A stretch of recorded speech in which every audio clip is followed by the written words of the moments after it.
नमस्कार दोस्तों, स्वागत है आपका हमारे यूट्यूब चैनल पर। दोस्तों आज के इस वीडियो में हम लोग जानेंगे फैराडे से संबंधित कुछ न्यूमेरिकलों के बारे में। इसके पूर्व वीडियो लेक्चर में दोस्तों हम लोग फैराडे से संबंधित न्यूमेरिकल के बारे में जाने थे और इस वीडियो लेक्चर में हम लोग फैराडे के फर्स्ट और सेकेंड लॉ से संबंधित कुछ न्यूमेरिकलों के बारे में अध्ययन करेंगे। राइट, यहाँ पर दोस्तों देखते हैं कौन सा क्वेश्चन है और क्या कह रहा है। Al2O3 के किसी विलयन में 100 ग्राम एल्यूमिनियम मुक्त करने में कितना समय लगेगा यदि 125 एम्पीयर की विद्युत धारा प्रवाहित हो रही हो। ध्यान दीजिएगा दोस्तों, क्या करा, Al2O3 के किसी विलयन में 100 ग्राम एल्यूमिनियम मुक्त करने में कितना समय लगेगा यदि 125 एम्पीयर की विद्युत धारा प्रवाहित हो रही हो।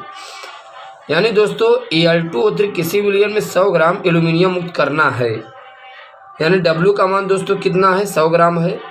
राइट, I का मान 125 एम्पीयर की धारा हम लोग लगातार प्रवाहित करते रहते हैं और दोस्तों कह रहा है कितना समय लगेगा, यानी T का वैल्यू पूछ रहा है।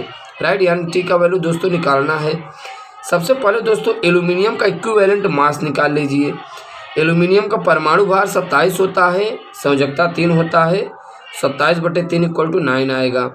अब दोस्तों यहाँ पर ध्यान दीजिए, W बराबर होता है E/F, यानी ZIT। Z का वैल्यू दोस्तों E/F होता है, Z बराबर E/F है। I/T हमें निकालना क्या है दोस्तों, समय निकालना, टाइम निकालना है। टाइम यहीं रहेगा, बाकी वैल्यू को आप पक्षांतर करेंगे, W और F ऊपर चला जाएगा और दोस्तों न्यूमरेटर डिनोमिनेटर में क्या आएगा, E आएगा और I आएगा। राइट, अब दोस्तों वैल्यू रख दीजिए। W का मान दिया है 100 और फैरेड का मान दिया 9500।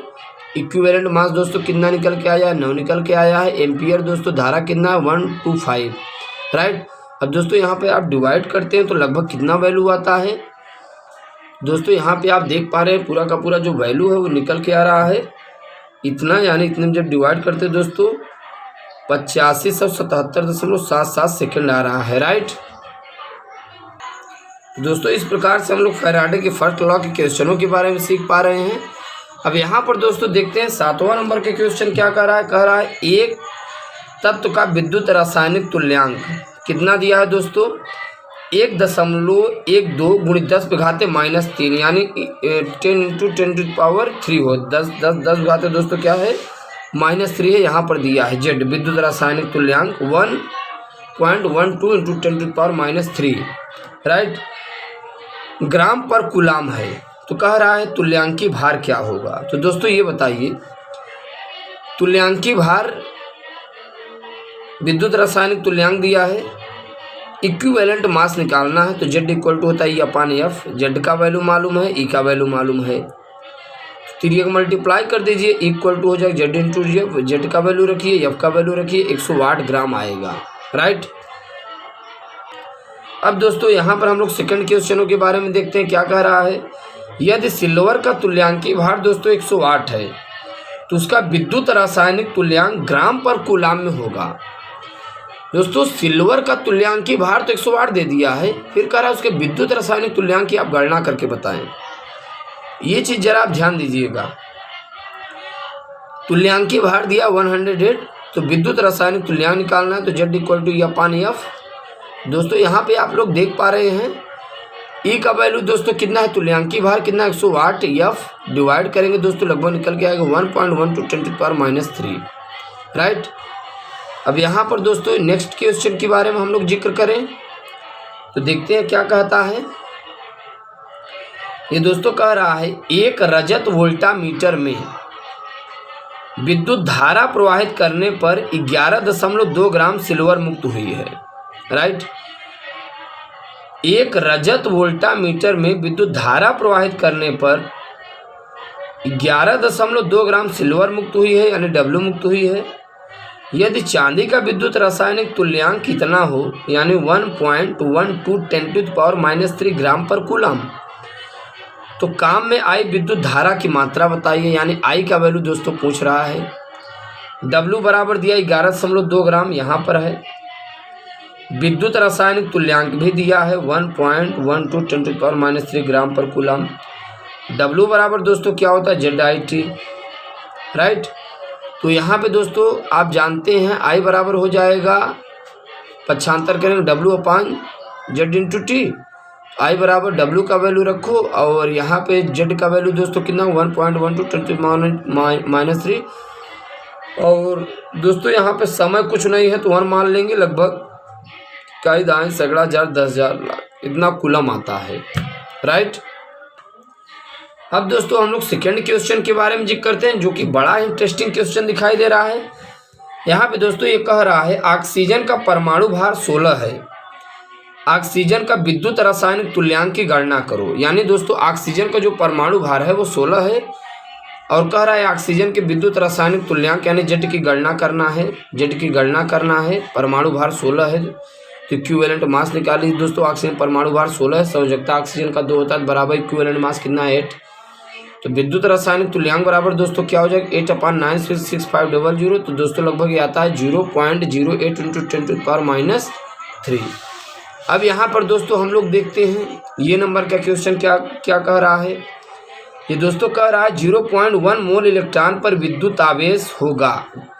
यानी दोस्तों 0.1 मोल इलेक्ट्रॉन पर विद्युत आवेश होगा। अच्छा दोस्तों आप लोग ये बताइए 1 मोल इलेक्ट्रॉन बराबर कितना होता है 6.0223 × 10⁻23 होता है। 1 मोल इलेक्ट्रॉन बराबर 6.023 × 10⁻23 होगा कि नहीं, इतने इलेक्ट्रॉन होंगे। अच्छा 0.1 मोल अच्छा 1 मोल बराबर इतना 0.1 मोल इलेक्ट्रॉन बराबर कितना हो जाएगा 6.023 × 10⁻23 0.1 का मल्टीप्लाई कर देंगे, एक घात कैंसिल हो जाएगा, कम हो जाएगा ना भाई। 1 मोल में इतना है, 0.1 मोल में कितना होगा 6.023 × 10⁻22 हो जाएगा। 1 इलेक्ट्रॉन पे आवेश इतना है कितना 1.6 × 10⁻−19 कूलम।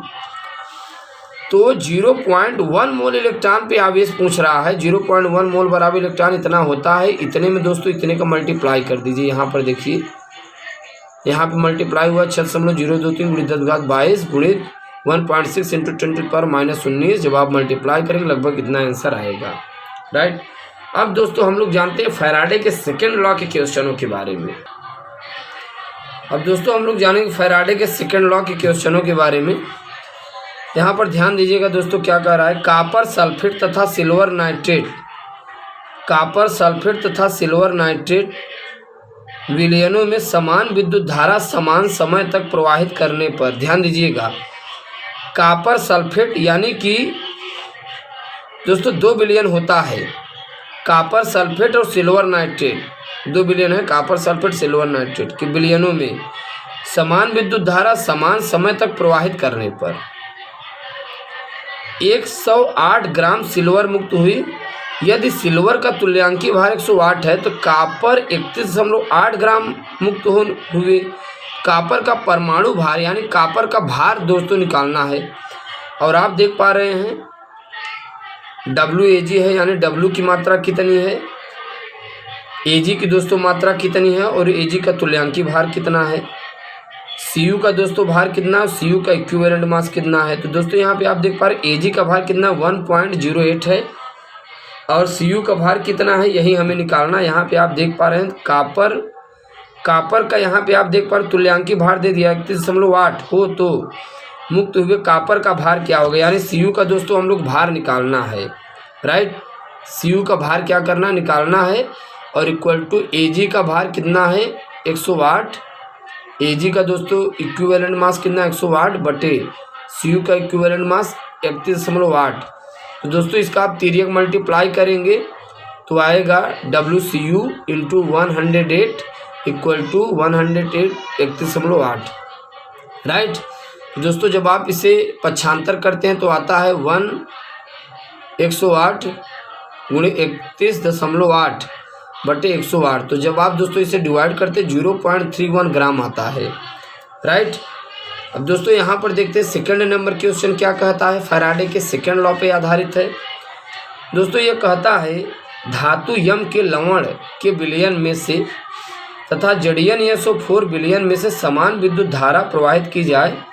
0.5 ग्राम धातु मेटल तथा 1.1 ग्राम जिंक एकत्रित हुई है। इस चीज़ को दोस्तों जरा आप समझिए, हम कह रहे हैं धातु यम के लवण विलयन में से तथा ZnSO4 के विलयन में समान मात्रा की धारा समान समय के लिए प्रवाहित की जाती है। तो दोस्तों समान मात्रा से समान समय के लिए प्रवाहित की जाती है। तो यम की जो मात्रा होती है 0.5 ग्राम तथा 1.1 ग्राम जिंक एकत्रित होती है। तो जिंक का तुल्यांकी भार इतना है 33। तो धातु यम का दोस्तों तुल्यांकी भार निकालना है, यानी यम का तुल्यांकी भार, ये यम का इक्विवेलेंट मास दोस्तों यही हमें मालूम करना है। राइट, वो वैल्यू दोस्तों रख दीजिए। यहाँ पर आप देख पा रहे हैं यम का दोस्तों भार कितना है, आप देख पा रहे हैं यम का भार 0.5 है। राइट, और Zn की दोस्तों मात्रा कितनी एकत्र होती है, जब ज़रा दिमाग में ले आओ दोस्तों। Zn की मात्रा यहाँ पे आप देख पा रहे हैं 1.1 ग्राम। राइट, क्योंकि यम के बाद ZnSO4 आता है तो इसका नंबर आएगा 1.1 ग्राम धातु का भार एकत्रित होता है। राइट, और इक्विवेलेंट मास हमें यानी यम का निकालना है। और दोस्तों जेड के इक्विवेलेंट मास कितना है 33 है। और जब आप इसे तिर्यक मल्टीप्लाई करते हैं तो यहाँ पे आप ध्यान तिर्यक मल्टीप्लाई करें 0.5 × 33 आएगा। और ये जब यहाँ मल्टीप्लाई करेंगे दोस्तों ये निकल के आता है लगभग पूरा वैल्यू इक्विवेलेंट मास इक्वल 0.5 33/1.1। तो दोस्तों पूरा निकल के 15 आता है। राइट, इस प्रकार से दोस्तों हम लोग फैराडे फर्स्ट और सेकेंड लॉ के क्वेश्चनों के बारे में जान पाए। दोस्तों यदि आप चैनल पर नए हैं तो चैनल को सब्सक्राइब कीजिए और अपने दोस्तों के पास शेयर करना ना भूलना। Thanks for watching, thanks lot, धन्यवाद।